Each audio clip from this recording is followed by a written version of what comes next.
अपने परिवार के शादी के दबाव को शांत करने के लिए मैंने नकली शादी के लिए एक औरत को हायर करने के लिए ऑनलाइन 9.9 युआन दिए। लेकिन जब मैं रजिस्टर करने के लिए सिविल अफेयर्स ब्यूरो गया तो स्टाफ ने मुझे नफरत से देखा। तुम पहले से शादीशुदा हो, तुम रजिस्टर क्यों कर रहे हो? क्या तुम्हें नहीं पता कि 2 शादी करना जुर्म है? ब्यूरो से निकलने के बाद मैं प्रिंटेड मैरिज सर्टिफिकेट को देखता रहा, थोड़ा परेशान महसूस कर रहा था। मेरे बगल में बैठी औरत ने दया से कहा, मिस्टर ली, तुम पहले से शादीशुदा हो, तुमने मुझे पैसे क्यों दिए? फिर वह यह कहकर चली गई, मेरा पेनिस नहीं छोड़ेगा, और जल्दी से भाग गई। इससे पहले कि मैं समझ पाता कि क्या हो रहा है, मैं वहीं हैरान खड़ा रहा। जब मैंने कभी किसी लड़की का हाथ भी नहीं पकड़ा तो मैं शादीशुदा कैसे हो सकता था? मैंने प्रिंटेड डॉक्यूमेंट को फिर से देखा। फोटो में जो आदमी था वह असल में मैं ही था। औरत की बात करें तो उसका नाम शेन यूचू था और वह सुंदर थी, लेकिन मैं उसे बिल्कुल नहीं पहचान पाया। मैंने तुरंत अपने फोन से एक फोटो ली और एक काले चेहरे वाले आदमी को भेजकर पूछा कि वह कौन है। उस आदमी ने तुरंत जवाब दिया। अपनी उलझन को दबाते हुए मैं अपने पुराने इलेक्ट्रिक स्कूटर पर उस शानदार विला में गया। मेरे पीछे मैंने आम लोगों की गपशप सुनी। मैंने बस स्कूटर पार्क किया, लेकिन वह कौन था? वह बहुत हैंडसम है। बकवास मत करो। वह एक नाजायज बच्चा है जिसे पड़ोसी नहीं मानते। उसकी माँ, जो बहुत प्रेग्नेंट है, उनके दरवाजे पर आकर उससे पूछने लगी। वह बूढ़ी औरत बेशर्म है। वह उनके घर पर रहने के बहाने ढूंढती रहती थी। दूसरी ओर वह अपनी जगह जानता है। वह मिडिल स्कूल में ही बाहर चला गया था। मुझे हैरानी है कि आज क्या हो रहा है। मैंने भौहें चढ़ाई, ऐसा दिखावा किया जैसे सुन नहीं रहा, और चुपचाप लिविंग रूम में घुस गया। मेरी माँ ल्यूली ज़ियांदाओ, जो दरवाजे पर पहरा दे रही थीं, तुरंत बेचैनी से मुड़ी। पहले अपने भाई को ढूंढने के लिए मेरे साथ आओ। मैंने ऑफर पहले ही मान लिया है। वैसे तुम्हें मैरिज सर्टिफिकेट मिल गया है ना? यह अच्छी बात है। तुम्हें अपनी पहचान याद रखनी होगी। तुम सच में अपने भाई की मंगेतर हो। इस तरह का टॉप टियर अमीर परिवार तुम्हारे जैसे नाजायज बच्चे के लिए सिर्फ सपना हो सकता है। सिर्फ तुम्हारा भाई ही उसके लायक है। मेरी आंखों में कंप्यूटर रूम के ख्याल कौंध गए। शेन शीन कॉलेज में 4 साल तक मेरे पीछे पड़ी रही, लेकिन ग्रेजुएशन के दिन वह मेरे भाई लिन फैन के साथ मिल गई। लियूली ने कहा कि मैं शेन शिन के लिए अपनी चाहत पूरी तरह खत्म करने के लिए तुरंत किसी से शादी कर लूं। बचपन से लेकर बड़े होने तक जब भी लिन फैन और मुझे कोई फाइनेंशियल फायदा होता तो वह कहती कि मैं बिना किसी शर्त के पीछे हट जाऊं। मैंने उसे ठंडेपन से देखा। यह आखिरी दिन है। इस बार यह उसे मुझे जन्म देने का बदला चुकाने के लिए है, लियूली ने बेसब्री से कहा। मुझे पता है। लिन फैन के कमरे में पहुंचकर उसने मुस्कुराते हुए मेरा स्वागत किया। लिन यू, तुम यहाँ क्या कर रही हो? इससे पहले कि मैं कुछ बोल पाती, लियूली ने पहले जवाब दिया। जियाओ फैन, लिन यू की आज शादी हो गई। लिन फैन हैरान दिखी। दूसरा कौन है? क्या वह सिस्टर शेन शिन से भी बेहतर है? लियूली ने उसका मजाक उड़ाया। पूरे हाइचिंग में तुम्हें कोई नहीं मिलेगा। ऐसा कैसे हो सकता है? मिस शेन से ऊंचा कोई नहीं है। वह किस अच्छे परिवार में शादी कर सकती है? वह बस एक गली की गुंडी है। वह लड़कियों को अपने साथ लाने की हिम्मत भी नहीं करती। उसे डर है कि उसकी बेचारी दयनीय शक्ल देखकर तुम्हारी आंखें खराब हो जाएंगी। लिन फैन की आवाज में कड़वाहट थी। ऐसा कैसे हो सकता है? लिंग यू बहुत हैंडसम है, वरना शेन शिन जी ने 4 साल तक उसका पीछा क्यों नहीं किया होता? हैंडसम होने का क्या फायदा? उसके जैसे स्टेटस वाला कोई भी किसी ऐसे लड़के से शादी करेगा जो उसे कहीं मिल गया हो। मिस सू उसे सिर्फ एक खिलौने की तरह ट्रीट करती है। सिर्फ तुम, जिसके साथ वह कैजुअली खेल सकती है, मिस सू के लायक हो। फोटो में जो औरत है उसमें एलिगेंस का अंदाज है। वह बिल्कुल भी गुंडी जैसी नहीं लगती। लेकिन मैं बहुत आलसी हूँ। जब अभी इस समय लिन फैन अपनी घड़ी पहनकर अपने लेदर के जूते पहनना चाहता था, लेकिन उसे अपनी शर्ट बहुत टाइट लगी जिससे झुकना मुश्किल हो रहा था। वह मुझे देखकर हल्का सा मुस्कुराया। लियूली ने तुरंत मुझे धक्का दिया। बेकार चीज, तुम अभी भी इतने अनजान कैसे हो? तुम्हारा भाई मुश्किल में है, जल्दी करो और उसे जूते पहनाने में मदद करो। मैंने रूखेपन से कहा, तुम खुद उसे ये पहनाने में मदद कर सकते हो। ये कैसा एटीट्यूड है लियू? क्या तुम्हें लगता है कि शादी के बाद तुम्हारे पंख उगाए हैं? तुम्हें भविष्य में भी ली परिवार को सपोर्ट करना होगा। लियूली की आवाज ऊंची हो गई। अगर तुमने अभी अपने भाई के साथ अच्छे रिश्ते नहीं बनाए तो एक दिन तुम और तुम्हारी पत्नी उससे भीख मांगेंगे। इसके अलावा ली परिवार ने तुम्हें पाला है, तुम्हें उनका गुलाम होना चाहिए। मेरे पास अभी भी पासा पलटने का समय था। फादर लिन जेन नान अचानक दरवाजे पर आ गए। एक खास मेहमान जल्द ही आने वाला है। तुम यहाँ किस बारे में बहस कर रहे हो? लियूली तुरंत रोने लगे। ये सब इस नाफरमान बेटे की वजह से है। उसे आज मैरिज सर्टिफिकेट मिला और अब वह अपनी माँ की भी इज्जत नहीं करता। लिंग जनान ने मेरी तरफ देखा। तुम शादीशुदा हो? तुमने अपने परिवार से किसी से मिलवाने के लिए क्यों नहीं कहा? क्या तुम्हारे पास मैरिज सर्टिफिकेट है? मुझे दिखाओ। इस अनजान पिता का सामना करते हुए मैं रुका और अपने बैग से प्रिंटेड डॉक्यूमेंट निकाला। अगले ही पल लियूली ने मुझे जोर से थप्पड़ मारा। देखता हूं तुम्हारी इस घटिया पत्नी का नाम क्या है। दूसरी तरफ लिन फैन ने हैरानी से पूछा, डैड कौन आ रहा है? लिन जनान ने उस इंसान के बारे में सोचा जिसने तुम्हें इतना नर्वस कर दिया था, और अचानक उसे इज्जत महसूस हुई। फिर उसने जोश में कहा, नाम बताओ। शिन यूचू। यह नाम सुनते ही मैं तुरंत स्तब्ध रह गया। हमारी सिस्टर गू के एक्सप्रेशन देखकर लिन जनान ने गर्व से बताया, यह नॉर्मल है कि तुम उसे नहीं जानते। वह बहुत मिस्टीरियस है। मैंने भी उसे कभी नहीं देखा। वह शेन शिन की आंटी है, सिर्फ 28 साल की। फिर भी वह पहले से ही शेन परिवार की असली हेड है। लियूली ने सहजता से कहा, क्या वह शेन जिंग से ज्यादा सही नहीं है? वह पूरी इंसानियत के लिए जिम्मेदार है, किसी भी बड़ी पोती से कहीं बेहतर। लिन जेनान हार नहीं मानना चाहता था। उसने कहा, मिस शेन की शादी हो चुकी है। मैंने आंखें सिकोड़ लीं। शादीशुदा?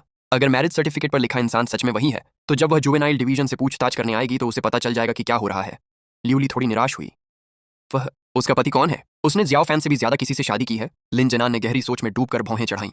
मुझे नहीं पता। कहा जाता है कि उसे और उसके पति को मिलना जुलना पसंद नहीं है। तो वे आज खुद क्यों आए?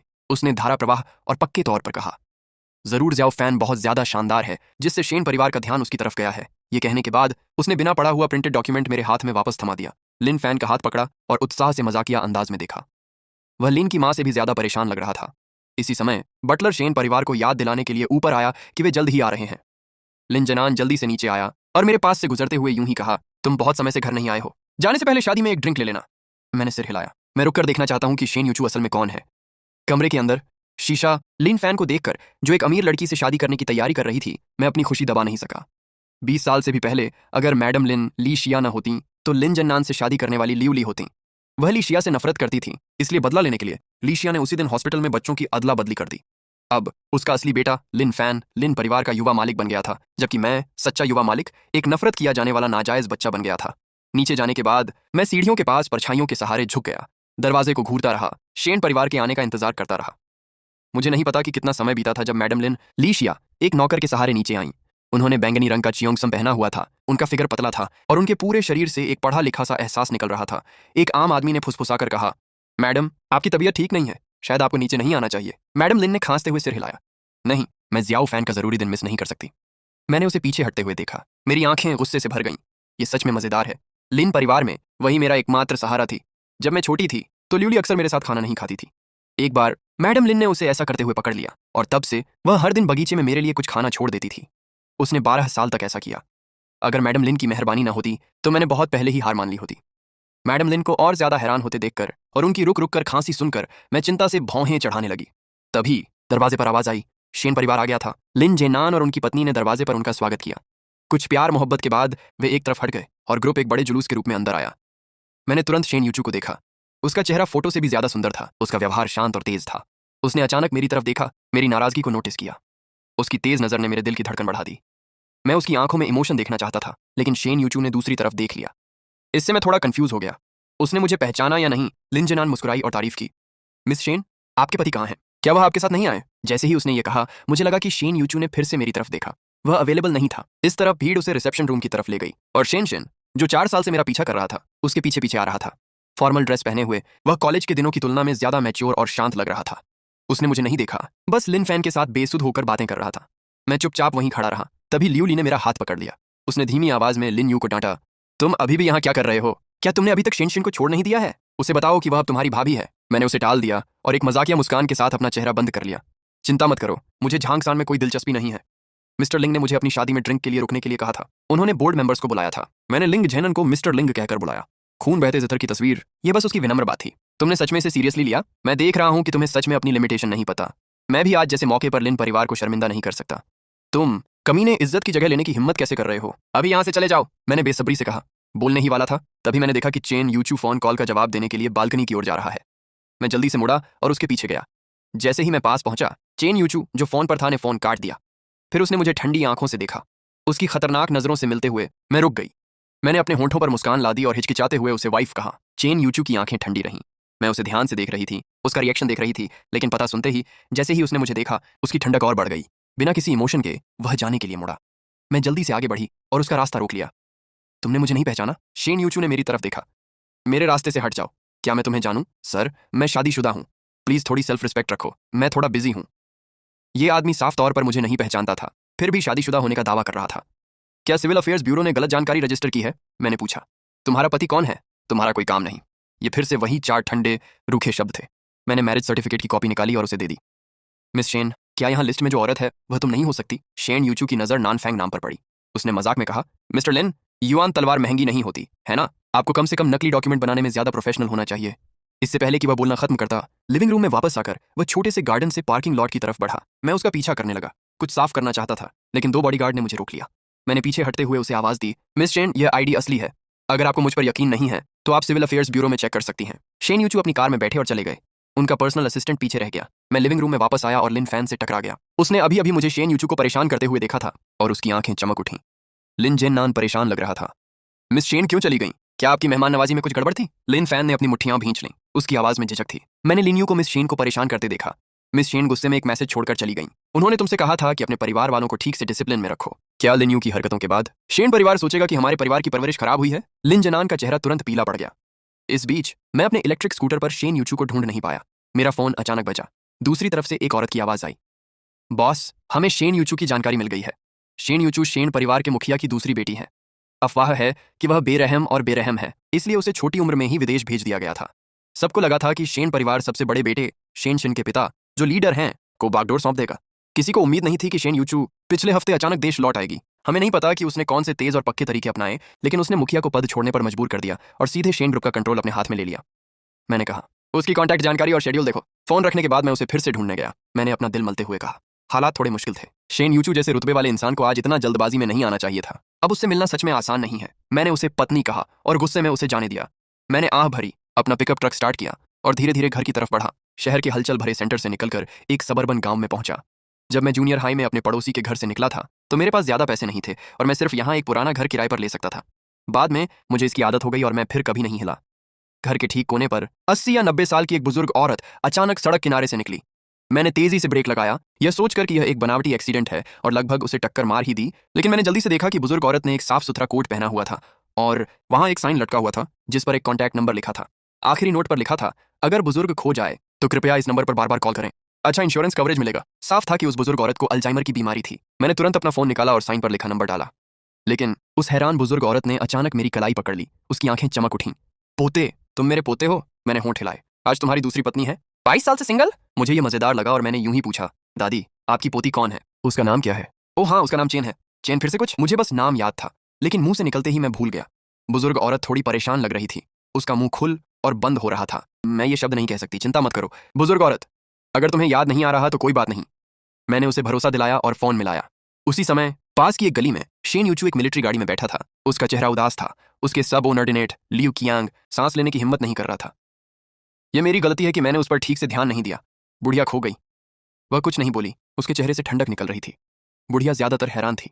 किसने सोचा था कि आज वह अचानक ठीक हो जाएगी? सबको भेजने के बाद वह चुपके से बाहर चली गई। सर्विलांस फुटेज चेक करने पर हमें पता चला कि बुढ़िया असल में अकेले ही बस से सबर्ब्स के लिए निकल गई थी। यह इलाका काफी टूटा फूटा है। कई सड़कों पर सिक्योरिटी कैमरे नहीं है। हमें अच्छी तरह से सर्च करना पड़ा। तभी उसका फोन तुम्हें अचानक याद आया। शेन यूचू ने तुरंत जवाब दिया। दूसरी तरफ से मेरी शांत आवाज आई, हेलो, आपके बुजुर्ग रिश्तेदार अब मेरे पास हैं। इंतजार कर रही कार में माहौल तुरंत जम गया। सबने तुरंत रिएक्ट किया। कुछ लोग पुलिस को फोन करने वाले थे। लियू कियांग भी उस सिग्नलमैन को ट्रैक कर रहा था जिसने फोन किया था। शेन यूचू की आंखें तेज थीं। उसकी आवाज ठंडी थी। तुम्हें कितना चाहिए? मजाक कर रहा था। मैं बस तुम्हें यह बताना चाहता था कि भविष्य में अपने बुजुर्ग रिश्तेदार का अच्छे से ख्याल रखना। फिर मैंने उसे पता दिया और फोन रख दिया। 5 मिनट बाद वे बुजुर्ग रिश्तेदार की लोकेशन पर पहुंचे, लेकिन मैं पहले ही निकल चुका था। वहां बुजुर्ग रिश्तेदार के साथ सिर्फ एक पुलिस वाला इंतजार कर रहा था।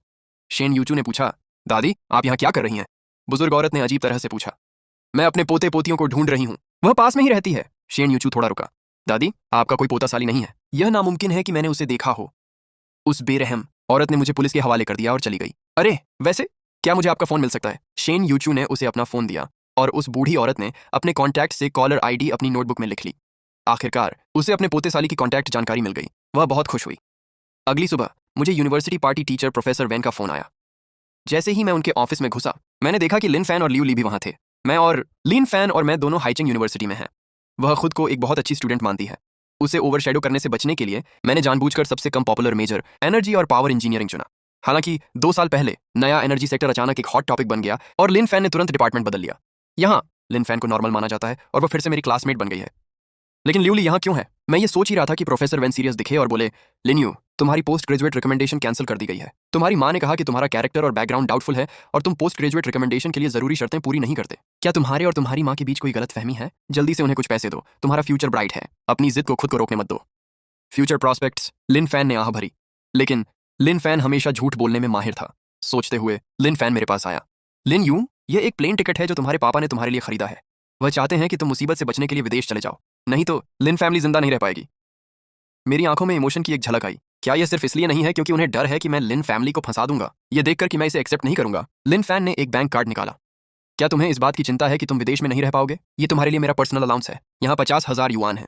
पहले इसका इस्तेमाल करो, लेकिन मैं तुम्हें तुम्हारा अलाउंस बाद में वापस कर दूंगा। मशहूर लिन परिवार के सबसे बड़े बेटे के पास सिर्फ 50,000 युआन है। मुझे यह मजाक लगा, लेकिन लियूली ने अचानक उसे छीन लिया। Bank card. लिन फैन, तुम क्या कर रहे हो? लिन परिवार ने उसके लिए प्लेन टिकट खरीदने की पूरी कोशिश कर ली है। उसने मुझे घूरा और ऑन ऑर्डर दिया, अपना सामान पैक करो और तुरंत देश छोड़ दो। मैंने तुम्हारे स्कूल से निकालने का प्रोसेस पहले ही कर दिया है। मैंने उसे ठंडेपन से देखा। तुम्हें मेरे लिए फैसले लेने का क्या हक है? क्योंकि मैं तुम्हारी माँ हूँ। इसके अलावा तुम्हारे ग्रेड्स को देखते हुए तुम्हें शायद ग्रेजुएट होने में मुश्किल होगी। बेहतर होगा कि तुम जल्दी निकल जाओ और पैसे कमाने के लिए काम पर चले जाओ। प्रोफेसर वैन बोल पड़े। लिन यू की माँ, तुमने गलत समझा है। इससे पहले कि लिन यू बोल पाती, लियूली ने बीच में ही टोक दिया। प्रोफेसर, आपको उसके लिए बोलने की जरूरत नहीं है। क्या आपको लगता है कि मैं नहीं समझता कि वह किस तरह की इंसान है? वह ग्रेजुएट स्कूल में है। क्या इसीलिए कि लिन फैन मास्टर डिग्री करने जा रही है? क्या तुम पेशाब करने की भी जहमत नहीं उठाती ब्रा? खुद को देखो, तुम खुद को क्या समझती हो? तुम्हें लिन फैन से अपनी तुलना करने का क्या हक है? प्रोफेसर वैन का गला रुंध गया। उन्होंने हैरानी से लिन फैन को देखा। मुझे याद है कि तुमने पोस्ट ग्रेजुएट एंट्रेंस एग्जाम नहीं दिया था और तुमने स्पेशल एडमिशन रूट भी नहीं लिया था। मैं स्पेशल एडमिशन रूट से गया था। लिन फैन ने विनम्रता से मुस्कुराया। प्रोफेसर की पूछताछ देखकर उसने विनम्रता का नाटक किया। यह डॉ यूं है। क्लीन फ्यूल टेक्नोलॉजी पर उनकी रिसर्च सफल रही। उन्होंने पेटेंट के लिए अप्लाई किया और उन्हें डॉक्टरेट की डिग्री मिली। मैं हैरान था। डॉ यूं? मुझे कैसे पता नहीं था कि मैं लिन फैन को खास तौर पर एडमिशन देने वाला हूं। मिसेस लिन की मेहरबानी का बदला चुकाने के लिए मैं इतने सालों से डॉ यू नाम का इस्तेमाल कर रहा हूं। लिन फैमिली कंपनी को टेक्निकल सपोर्ट देते हुए और एक स्पॉन्सर्ड पहचान बनाते हुए लिन फैन ने अपनी बनावट जारी रखी। मेरी माँ ने सालों पहले डॉ यू की पढ़ाई स्पॉन्सर की थी, इसलिए डॉ यू के ग्रेजुएट होने के बाद वह मेरे परिवार के पास ये कहते हुए आए कि मेरी माँ उनकी रक्षक है। वह इतने सालों से हमारी कंपनी को टेक्निकल सपोर्ट दे रहे हैं, इसलिए उन्हें मेरी किसी भी रिक्वेस्ट को मना नहीं करना चाहिए। प्रोफेसर वेन ने उनकी बात पर यकीन किया और पूछा कि डॉ यू कहाँ काम करते हैं? मैंने जवाब दिया, डीन डॉ यू को हमारे स्कूल में पढ़ाने के लिए बुलाएंगे। प्रोफेसर वेन बहुत खुश हुए और मुझसे कहा, लिन यू, तुम्हारी रिसर्च की दिशा डॉ यू जैसी ही है। मैं तब तुम्हें उनसे मिलवा दूंगा।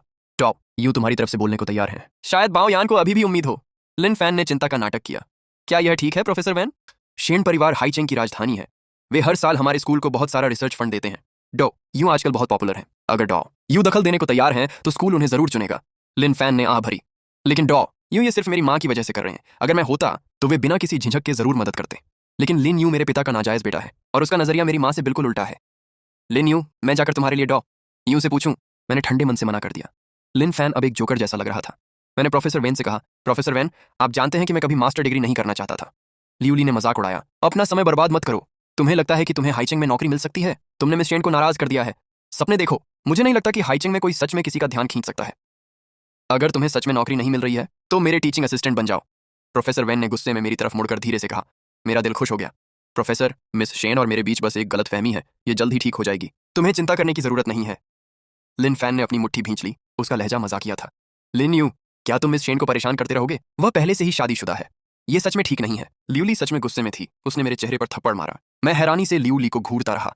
मुझे कभी उम्मीद नहीं थी कि वह प्रोफेसर वैन के सामने मुझे मारेगी। लियूली को कोई पछतावा नहीं था। सालों तक मुझसे न मिलने के बाद उसने मुझ पर उंगली उठाई और चिल्लाई, मुझे लगता है तुम परिवार के नियम भूल गए हो। अभी अपने भाई से माफी मांगो और वादा करो कि शेन परिवार से फिर कभी नहीं मिलोगे। मेरी आंखों की गर्मी धीरे धीरे कम हो गई, सिर्फ ठंडक रह गई।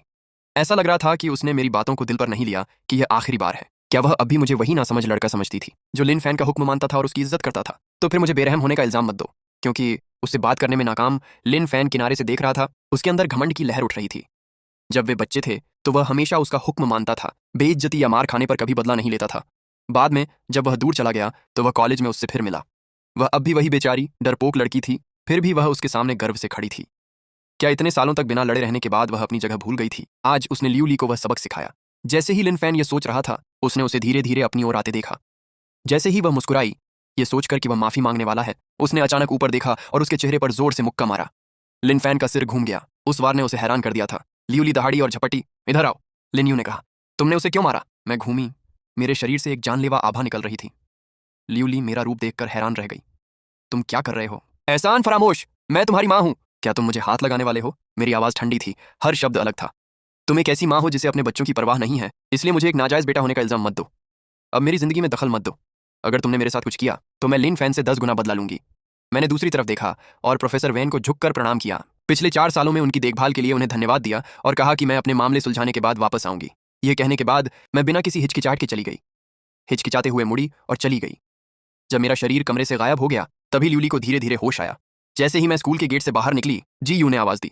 बड़े भाई को सब पता चल गया है। मैं समझ गया कि शेन यूचू ने क्यों कहा कि वह शादीशुदा है। शेन परिवार, जो इतना ताकतवर और अमीर लगता है, अब तुम्हें पहचानता भी नहीं है। वे सालों से अंदरूनी झगड़ों में फंसे हुए हैं। बूढ़ा आदमी बड़े बेटे के परिवार का फेवर करता है और शेन परिवार को बड़ी ब्रांच को सौंपना चाहता है। शेन यूचू सबसे छोटी बेटी होने के नाते हमेशा दबा हुआ रहा है। कुछ साल पहले बूढ़े आदमी ने शेन यूचू के लिए कई ऐसे आदमियों को चुना जो भरोसे के लायक नहीं थे, ताकि शादी तय कर सके। उस समय बहुत हंगामा हुआ, जब तक कि शेन यूचू ने यह नहीं कहा कि वह पहले से ही पूसे शादीशुदा है। मामला तभी सुलझा जब एक अमीर परिवार के पति ने उनकी शादी रजिस्टर करवाई।